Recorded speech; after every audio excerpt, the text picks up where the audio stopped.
और जल जीवन हरियाली यात्रा पर नीतीश कुमार लगातार अपनी यात्रा पर जारी हैं। इस वक्त एक जनसभा को संबोधित कर रहे हैं, सुनते हैं। इस कार्यक्रम में उपस्थित माननीय मंत्री लोक स्वास्थ्य अभियंत्रण विभाग और पूर्वी चंपारण जिले के प्रभारी मंत्री श्री विनोद नारायण झा जी, माननीय मंत्री कला संस्कृति और युवा विभाग श्री प्रमोद कुमार जी, माननीय मंत्री सहकारिता विभाग श्री राणा रणधीर सिंह जी, गोविंदगंज के माननीय विधायक श्री राजू तिवारी जी, कल्याणपुर के माननीय विधायक श्री सचिंद्र प्रसाद सिंह जी, चिरैया के माननीय विधायक श्री लाल बाबू गुप्ता जी, बिहार विधान परिषद के माननीय सदस्यगण सर्वश्री सतीश कुमार जी, प्रोफेसर वीरेंद्र नारायण यादव जी, जनाब खालिद अनवर साहब, बबलू गुप्ता जी, यहाँ उपस्थित पूर्व मंत्रीगण सर्वश्री अवधेश कुमार कुशवाहा जी, वीरेंद्र कुशवाहा जी, श्याम बिहारी प्रसाद जी, यहाँ उपस्थित पूर्व विधायकगण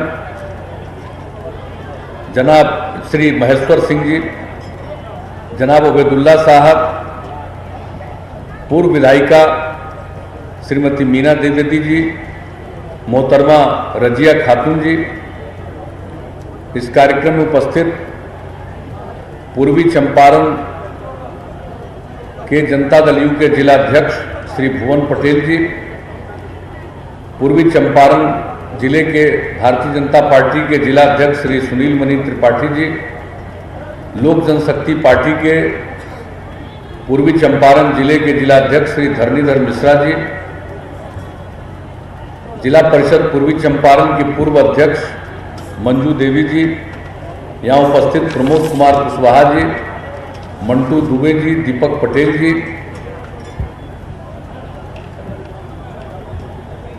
इस जागरूकता सम्मेलन में उपस्थित सभी सम्मानित जनप्रतिनिधिगण,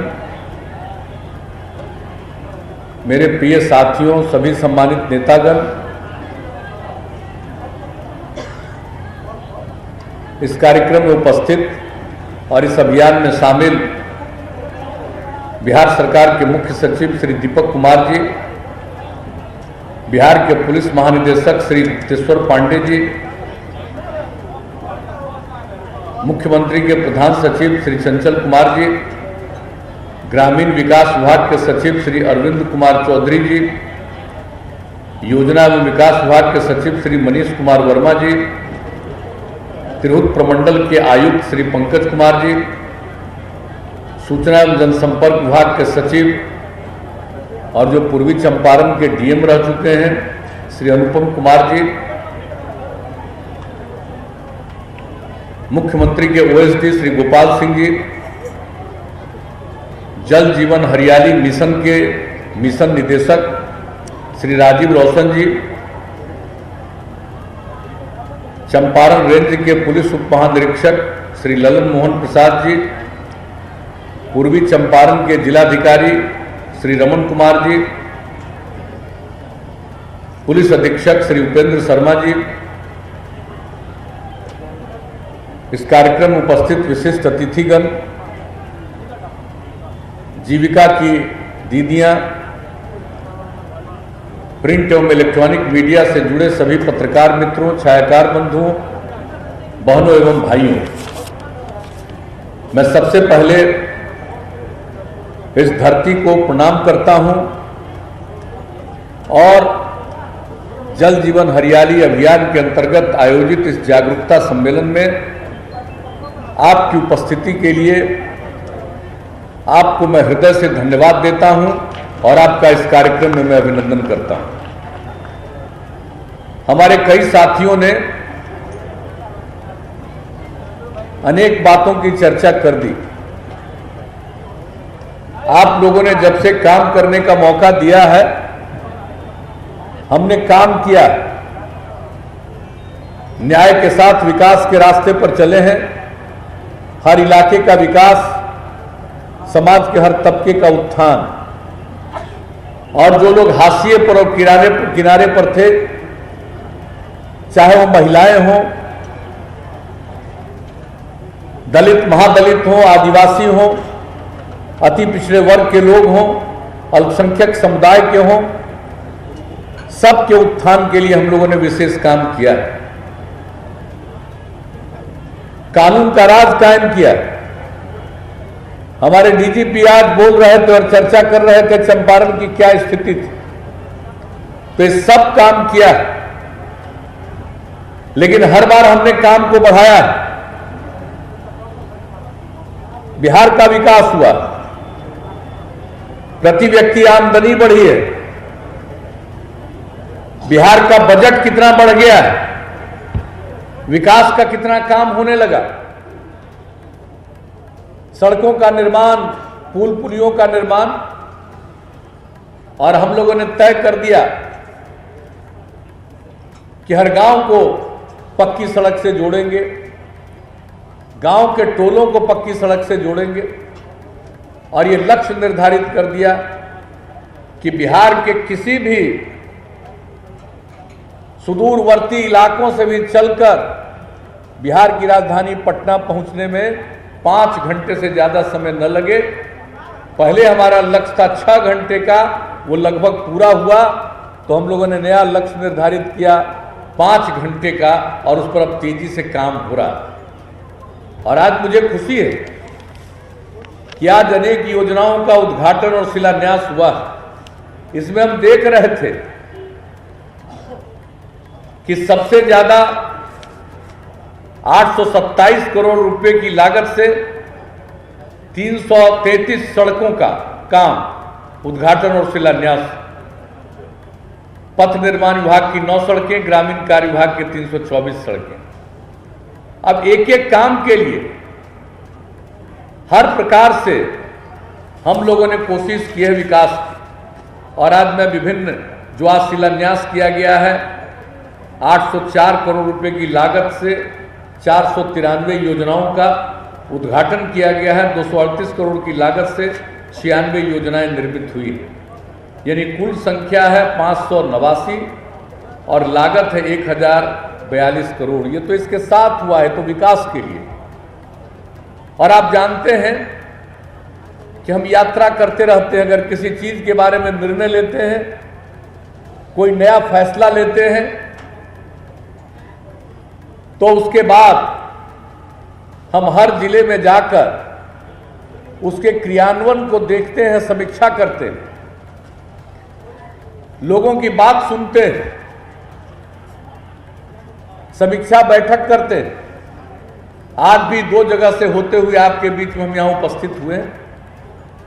और आप जानते हैं, हमने आज तक जब भी यात्रा की शुरुआत की है तो चंपारण से इसकी शुरुआत की है, और इस बार की यात्रा भी हमने चंपारण से ही शुरू किया। तो चंपारण के प्रति मेरे मन में, पश्चिमी चंपारण हो, पूर्वी चंपारण हो, 2 हिस्से में बटा हुआ है, लेकिन चंपारण का जो महत्व है, और यहां पर जो 1917 में बापू पधारे और उसके बाद जो चंपारण सत्याग्रह हुआ और उसका देश में कितना व्यापक प्रभाव पड़ा कि उसके मात्र 30 साल के अंदर देश को आजादी मिली। तो चंपारण का बहुत बड़ा महत्व है। और चंपारण सत्याग्रह के 100 साल पूरा होने के उपरांत हम लोगों ने कार्यक्रमों का आयोजन किया, आप सब जानते हैं।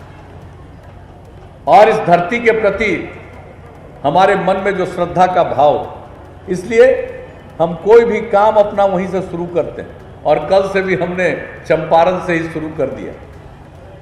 अब जो इस बार की यात्रा, पुराने सब काम को तो देखते ही रहेंगे, उसमें तो और आगे उसको कैसे बढ़ाएं, अलग अलग इलाकों में और जो नई मांगे हैं उस पर भी गौर करना, उसको भी पूरा करने की कोशिश करना, ये तो काम करते ही रहेंगे।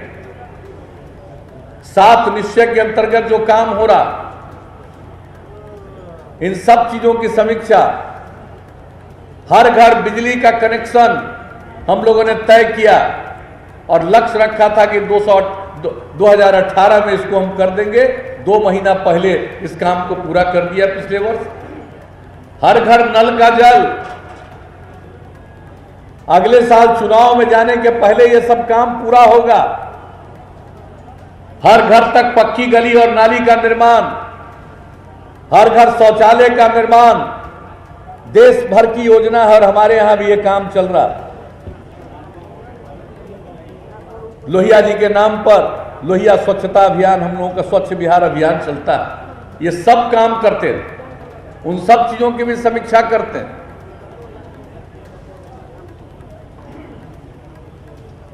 उन सब कामों के अलावे अब एक और चीज के बारे में हम लोगों ने इस बार देखा। आप देख रहे हैं पर्यावरण में परिवर्तन आ रहा, बड़े पैमाने पर जलवायु परिवर्तन हो रहा। जब लोग वर्षा की उम्मीद करते हैं उस समय नहीं होती है, बहुत कम होती है और कभी बहुत ज्यादा होती है। और ये जो जिला है कितनी बार प्रभावित रहा है ये सबको मालूम। तो आज जो हम लोग बराबर देख रहे हैं, जब से हमको काम करने का मौका मिला है, हमने आपदा प्रबंधन के लिए काम किया, सबके लिए नियम बनाए और 2007 से ही जहां कहीं भी आपदा, बाढ़ आए, सुखाड़ आए, सबके लिए काम किया। और पिछले साल 538 जो हम लोगों का जिला है, 534, उसमें से 280 प्रखंड, क्षमा कीजिएगा, प्रखंड जो हमारा है 534, उसमें 280 प्रखंड सूखा से प्रभावित था। और इस बार भी हमारे दिमाग में ये बात थी कि इस बार भी बहुत नुकसान होने वाला, लेकिन जुलाई महीने में जमकर वर्षा और कुछ जिलों को कितना नुकसान, उसमें आपका जिला भी, ये जिला भी शामिल। और उसके बाद सूखे की स्थिति, और फिर सितंबर में अंत में जाकर अतिवृष्टि। तो पूरे बिहार में या तो अतिवृष्टि से बाढ़ जैसी स्थिति या अल्पवृष्टि से सूखे की स्थिति, यह इस साल चलता रहा। हम लोगों ने प्रारंभ में ही देखा कि जो जलवायु में परिवर्तन आ रहा है और इसका आकलन किया। यानी बिहार में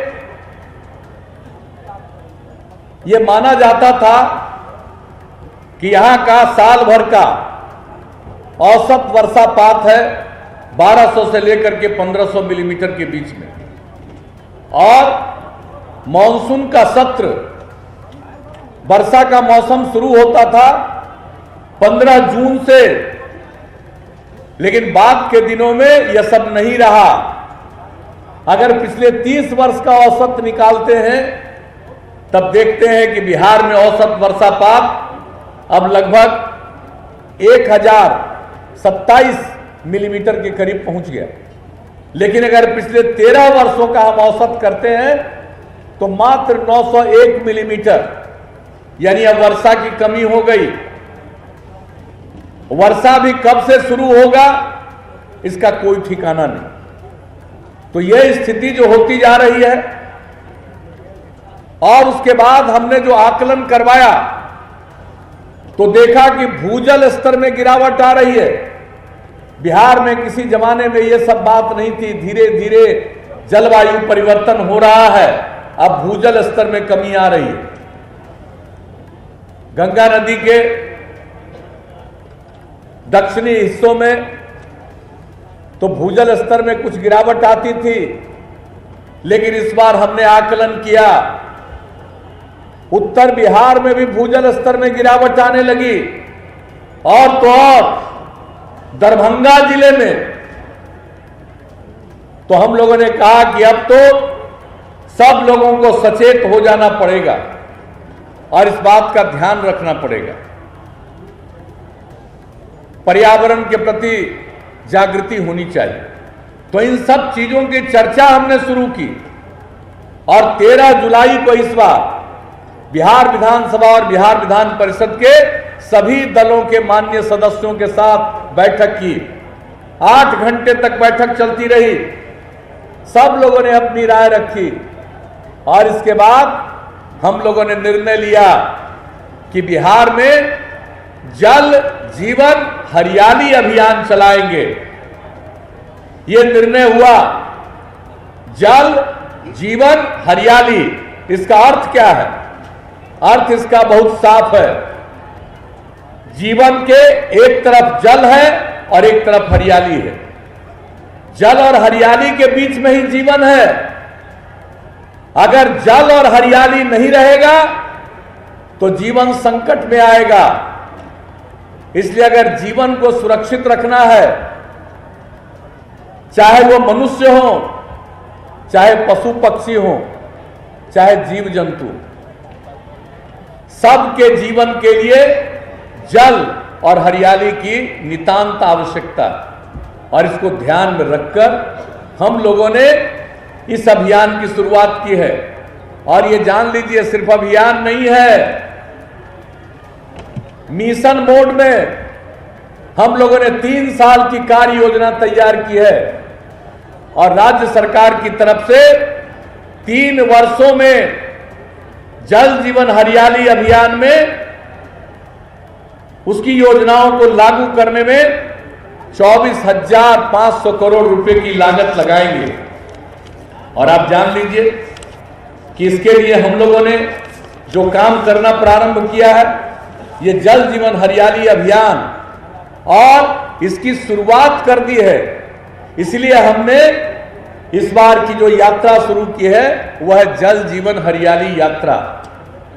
ये आप सब लोगों को जागरूक होना बहुत जरूरी है। अब आप समझ लीजिए, जल जीवन हरियाली अभियान से पर्यावरण का संरक्षण होगा। ये जो जलवायु परिवर्तन हो रहा है उसमें कमी आएगी, प्रदूषण में कमी आएगी और लोगों का जीवन सुरक्षित रहेगा। जल की रक्षा करनी है। अब आपके लिए हम हर घर नल का जल बना रहे हैं, तो हम सबसे अपील करेंगे कि भाई जो नल का जल उपलब्ध करा रहे हैं, ये पीने के लिए आपको पानी उपलब्ध कराने के लिए। और हम बराबर कहते हैं, हर घर शौचालय का निर्माण, हर घर नल का जल, ये उपलब्ध कराने के पीछे क्या रहस्य है, क्या कारण?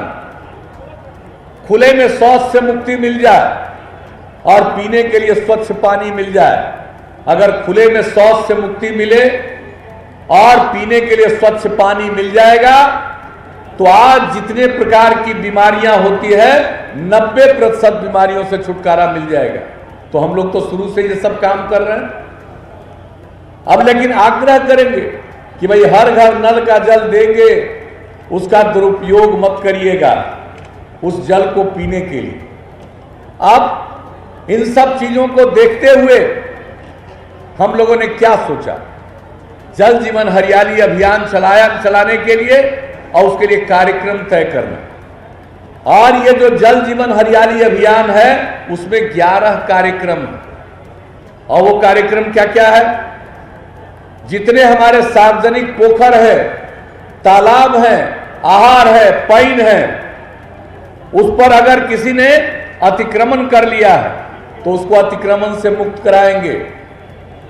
और इसके बाद जितने भी सार्वजनिक पोखर, तालाब, आहर, पईन है उनका जीर्णोद्धार कराएंगे।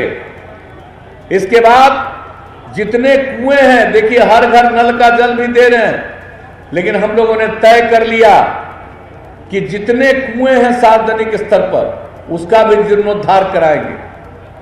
चापाकल को भी हम लोग कायम रखेंगे, उसका भी सब जगह देख लेंगे कि वह सब काम करे, क्योंकि पानी की जरूरत है।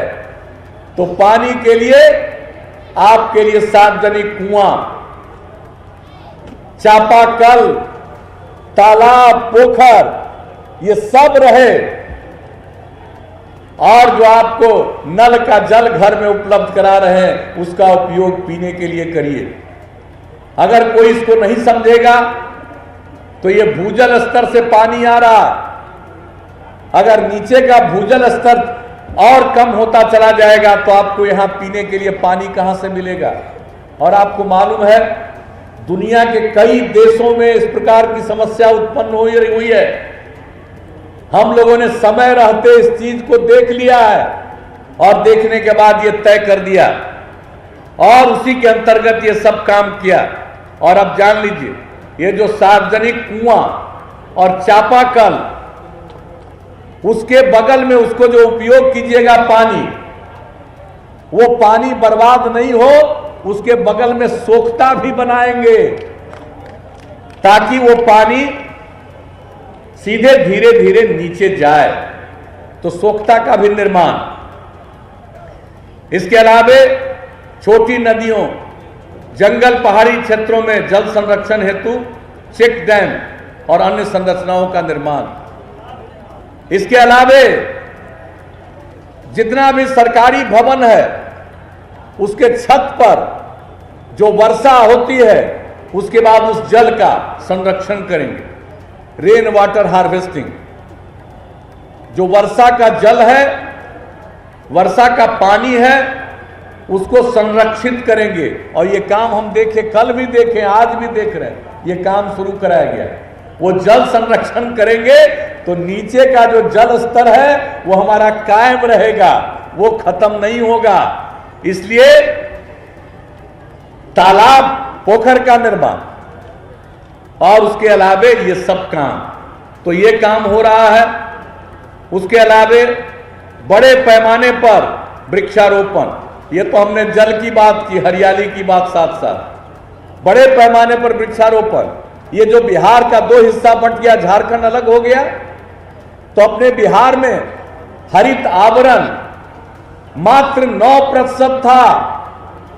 हम लोगों ने इसका आकलन करके इस पर काम शुरू किया। 2012 में हरियाली मिशन की शुरुआत कराई, 19 करोड़ पेड़ पौधे लगे हैं। और अब जो हमारा हरित आवरण है वो बढ़कर 15% के करीब पहुंचा है, लेकिन उससे काम नहीं चलेगा, हमको और बढ़ाना। इसलिए और हम लोगों को वृक्षारोपण करना है और उसके लिए पौधों की कमी यहां रहती है। पौधे भी यहां बनेंगे, पौधों का भी सृजन करेंगे और वृक्षारोपण भी करेंगे। तो इसके लिए बड़े पैमाने पर काम चल रहा है, वह भी जल जीवन हरियाली अभियान का अंग है। 8 करोड़ पौधे हम लोग जल्दी से जल्दी लगाएंगे और ज्यादा। तो बड़े पैमाने पर वृक्षारोपण। और इसके बाद जान लीजिए, ये जो जलवायु परिवर्तन, मौसम में बदलाव आ रहा है, तो हमें ध्यान देना पड़ेगा कि जो कृषि का काम है, कृषि के काम के लिए हम सब लोगों को सोचना बहुत जरूरी है। क्या स्थिति है बिहार की? आप जानते हैं बिहार के लगभग 89% लोग ग्रामीण अंचल में निवास करते हैं और 76% लोग खेती पर निर्भर हैं।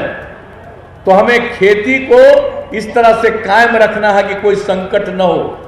ये जो सूखे की स्थिति आती है, बाढ़ की स्थिति आती है, इतना नुकसान होता है। तो ये जो मौसम में बदलाव आ रहा, उसी के अनुरूप फसल चक्र होना चाहिए। अब उसके लिए बहुत बड़ा काम हम लोगों ने शुरू करवा दिया है। तो उसके लिए भी इसी के अंतर्गत अभी प्रयोग के तौर पर 8 जिलों में काम शुरू करवाया हम लोगों ने। और उसका जो अनुभव है, पूरे बिहार में हर जगह कृषि विज्ञान केंद्र के माध्यम से हम लोगों को प्रेरित करेंगे और लोगों को सुझाव देंगे कि मौसम के अनुकूल खेती कीजिए, उससे आमदनी बढ़ेगी। और इसके अलावे एक और काम आजकल हम लोग देख रहे हैं कि फसल अवशेष का, यानी पराली कहता उसको पंजाब में, हरियाणा में हम लोग तो पुआल बोलते रहे हैं। तो ये जो फसल अवशेष है उसमें आग लगाने की प्रवृत्ति पंजाब में और हरियाणा में थी, वो बढ़ने लगा। ये कंबाइन हार्वेस्टर वहीं से चला और जो लोग चलाता है फसल की कटनी के लिए, वो सबसे पहले गया रोहतास और कैमूर में, वहां नष्ट किया। उसके बाद हम 2 साल पहले से देखने लगे कि पटना जिला, नालंदा जिला में भी आने लगा भाई, और हम अब 1 साल से देख रहे हैं कि अब वो बीमारी उत्तर बिहार में भी आने लगी, यानी चंपारण के इलाकों में भी हमने देखा है। और तो और इस बार हम पूर्णिया कमिश्नरी के इलाके में भी देखे। ये बहुत गलत चीज है। कुछ लोग सुझाव दे देता है कि अगर जो तुम्हारा पुआल है उसमें आग लगा दो, तुम्हारा खेत और बेहतर हो जाएगा। ये बिल्कुल गलत है। पर्यावरण को भी नष्ट कर रहा है और खेत की उर्वरा शक्ति को भी कमजोर कर रहा है।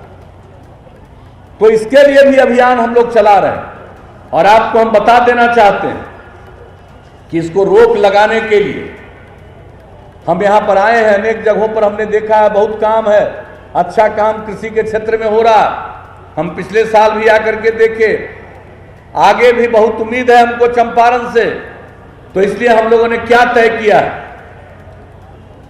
ये पराली जलाने की प्रवृत्ति को खत्म करना और उसके लिए लोगों को प्रेरित करने के लिए कुछ नए यंत्र से उसका लाभ होगा। उस यंत्र को खरीदने में 75% का अनुदान हम लोग देंगे किसानों को, और अनुसूचित जाति, जनजाति और अति पिछड़े वर्ग के किसानों को 80% का अनुदान देंगे।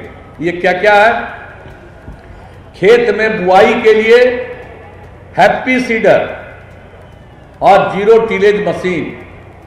दूसरा है फसल अवशेष को छोटे छोटे टुकड़ों में काटकर खेत में बिछाने के लिए रोटरी कल्चर। फसल अवशेष को इकट्ठा करने के लिए स्ट्रॉ रीपर एवं स्ट्रॉ बेलर। फसल काटने एवं बंडल बनाने के लिए रीपर कम बाइंडर यंत्र। तो इसके लिए हम लोग मशीन के लिए पैसा देंगे, और यही नहीं, इसके आगे करेंगे। इससे मशीनों की सहायता से पुआल को इकट्ठा करके उसका उपयोग पशु चारा के लिए। हमको मालूम है कि अब तो बैल की संख्या न के बहुत कम होती चली गई, लेकिन भाई हमको दूध पर भी तो ध्यान देना। गाय की संख्या, भैंस की संख्या बढ़ी है। जब हम लोगों का काम, हम लोगों को काम करने का मौका आप लोगों ने दिया था 2005 से, आज अब दूध का उत्पादन लगभग 4 गुना ज्यादा हुआ। अभी हमको इसको और बढ़ाना, तो गाय और भैंस के चारे का इंतजाम इसी से होगा। तो इस चीज में भी लोगों को मदद अब यूं ही बता देता है, जो भी यहां पर बता रहा होगा। हमने कह दिया है कृषि विभाग को, जिला प्रशासन को, कि जहां कहीं भी कोई अपने खेत में आग लगाते हैं वहां जाइए और लोगों को समझाइए और पता करिए कि किसने इनको ये गलत सुझाव दिया। तो अगर मालूम होगा तो गलत सुझाव देने वालों को भी आप ठीक से समझाइएगा और इसके बाद सही लोगों को दीजिए। तो ये भी हमारे जल जीवन हरियाली अभियान का अंग है।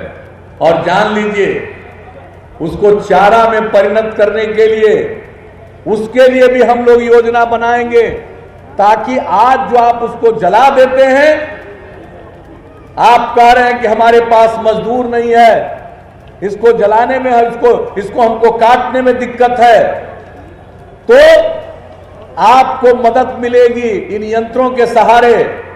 और जो भी चारा के रूप में परिणत करना है, उसमें भी राज्य सरकार योजना बना करके किसानों को मदद करेगी, ताकि जलाइएगा मत, ताकि पर्यावरण भी संकट में पड़ेगा, आपको भी नुकसान होने वाला। यह भी हमारे जल जीवन हरियाली अभियान का अंग है, ये हमने बता दिया। और इसके बाद हर घर बिजली पहुंचा दिए, सबको आनंद है। लेकिन हम एक बात कहेंगे कि बिजली तो हमने पहुंचा दिया, अब बिजली का बड़ा लाभ है। अब हर घर बिजली ही खाली नहीं, जर्जर तार को भी इस साल के अंत तक बदल देंगे। और जो किसान सिंचाई के लिए बिजली चाहेंगे उनको भी बिजली उपलब्ध कराएंगे। इस बार भी उस पर काम हो रहा, इस साल भी और अगले वर्ष भी। और हम तो बराबर बताते रहे कि भाई उससे किसानों को लाभ होने वाला है। क्या लाभ होगा? आज जो आप सिंचाई करते हैं, जहां नहर वगैरह का है उसको छोड़ दीजिए, बाकी जगहों पर लोगों को तो मुख्य रूप से डीजल से पटवन करना पड़ता है। तो अगर डीजल से पटवन करते हैं और बिजली से जो पटवन करिएगा तो उसके लिए भी हम लोगों ने बिजली का दर बहुत घटा दिया, 8 रुपया से नीचे करके उसको मात्र 75 पैसा पर ला दिया।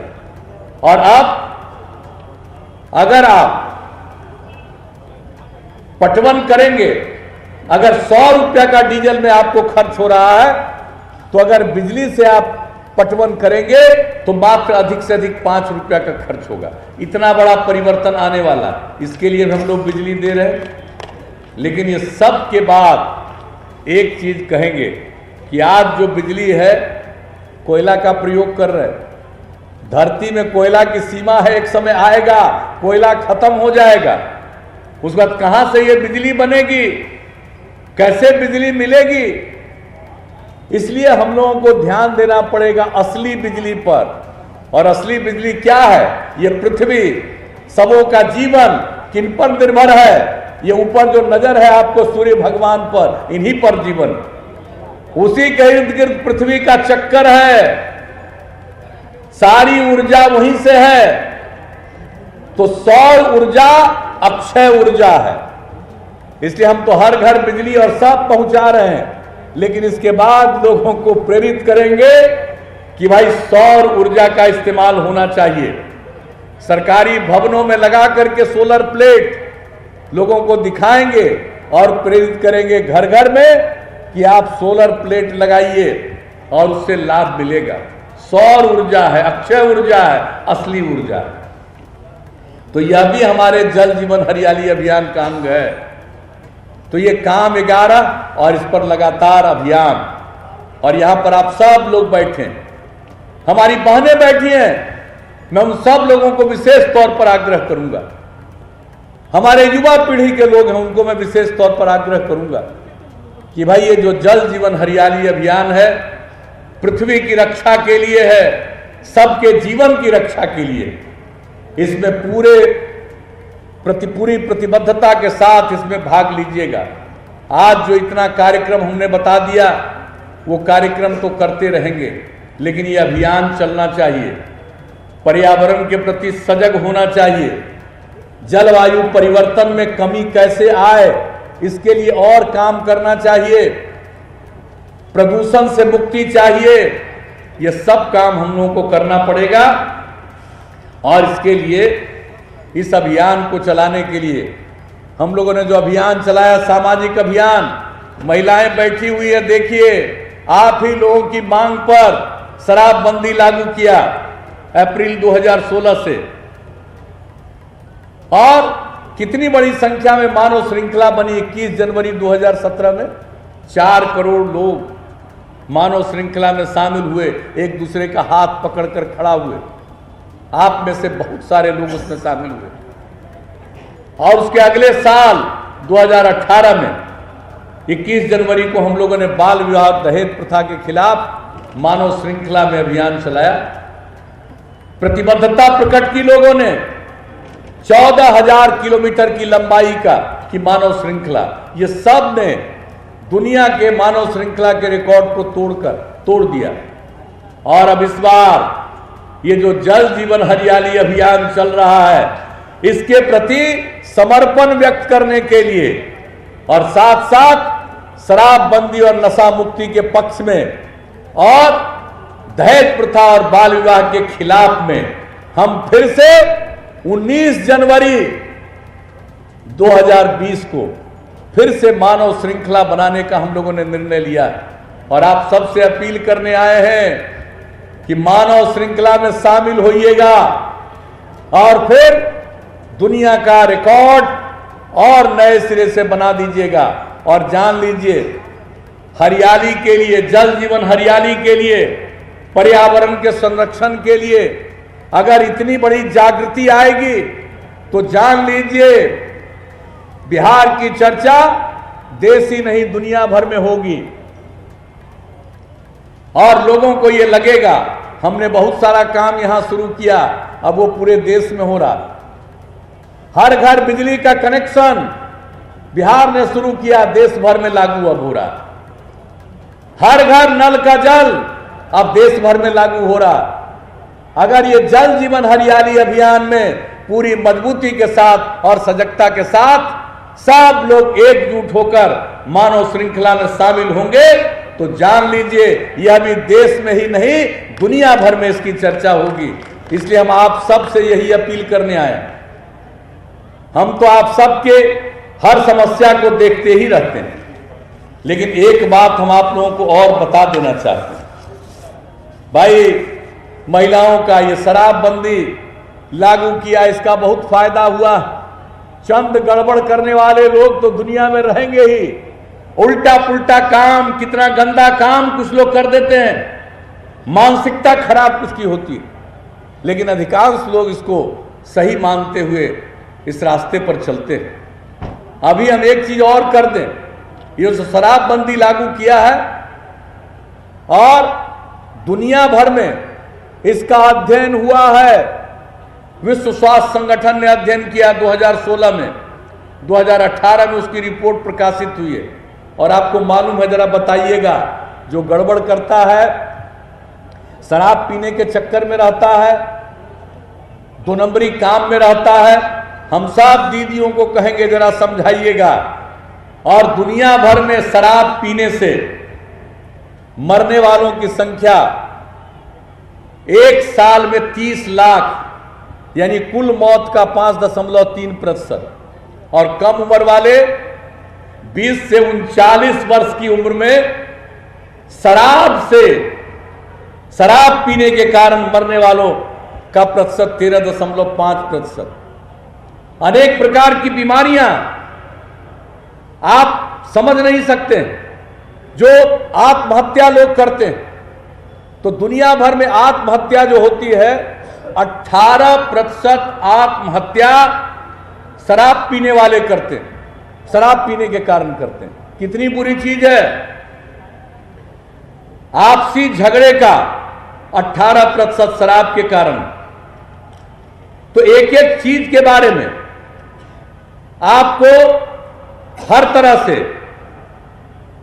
सड़क दुर्घटनाओं का 27%, यानी शराब के कारण जो कई प्रकार की गंभीर बीमारी होती है। लीवर की गंभीर बीमारी होती है, लीवर सिरोसिस। दुनिया में कुल मामलों का 48% उन लोगों को हुआ है जो शराब पीते हैं। इसलिए मैं सबको कहूंगा कि जरा इन चीजों पर ध्यान दीजिए। बिहार को बचाने के लिए हम लोगों ने किया है। बहुत लोग बाएं दाएं सोचने वाले लोग होते हैं, जरा उनको भी ठीक से बताइए। मरोगे, बीमारी से मरोगे, बिना कारण तुमको बीमारी होगी दारू पीने के कारण। इसलिए जल जीवन हरियाली अभियान भी नशा मुक्ति के लिए भी अभियान, और बाल विवाह और दहेज प्रथा के खिलाफ। ये बाल विवाह के कारण महिलाओं की मृत्यु, जो बच्चे पैदा होते हैं बौनेपन के शिकार होते हैं, मानसिक बीमारियों के शिकार होते हैं, इसलिए बाल विवाह से बचाना है। तो इन सब चीजों के लिए लगातार काम कर रहे हैं। अब उसके साथ अब ये जल जीवन हरियाली अभियान, जल है, हरियाली है तो जीवन है, इसको याद रखिएगा, याद रखिएगा, भूलिएगा मत।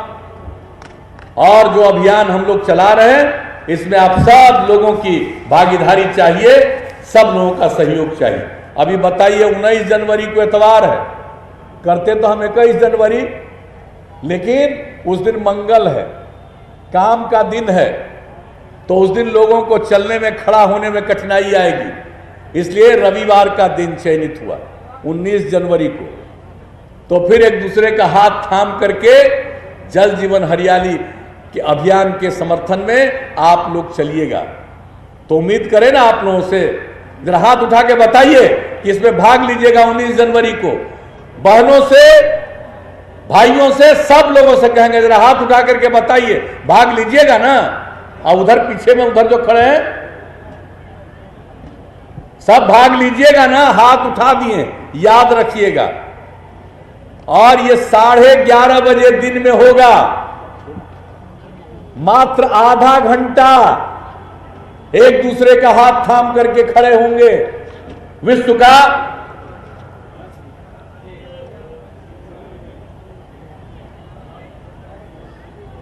का एक उदाहरण बनेगा। इसलिए आप सब लोगों से हमारी यही अपील है, और आप सब लोगों ने हाथ उठा करके इसके पक्ष में अपना मत प्रकट किया। इसके लिए मैं आप सब लोगों को हृदय से धन्यवाद देता हूं। और समाज में प्रेम का, भाईचारे का, एक दूसरे के प्रति इज्जत का भाव रखना चाहिए, आपस में मिलजुल कर चलना चाहिए। मैं आपको इतना ही आश्वस्त करूंगा कि हम काम करते रहेंगे, वो काम तो पूरा करेंगे ही, उसके बाद और भी जो काम बचा रहेगा उसको भी पूरा करेंगे। लेकिन आइए हम सब मिलकर के इस पृथ्वी के संरक्षण के लिए, अपने जीवन की रक्षा के लिए इस काम को भी अपना लें और आगे बढ़ें। तो इन्हीं शब्दों के साथ, और पूर्वी चंपारण के लिए मेरे मन में चंपारण के प्रति विशेष लगाव है, इसलिए बाकी किसी चीज के लिए कोई चिंता आप मत करिएगा। हम हमेशा आपके साथ, और आपके किसी भी काम को हम छोड़ेंगे नहीं, उसको आगे बढ़ाते रहेंगे। तो इन्हीं शब्दों के साथ मैं आप सबको हृदय से धन्यवाद देते हुए अपनी बात को समाप्त करता हूं। जय हिंद, जय बिहार। हाथ में हाथ मिलाएंगे, मिलकर श्रृंखला बनाएंगे। तो भी जवाहर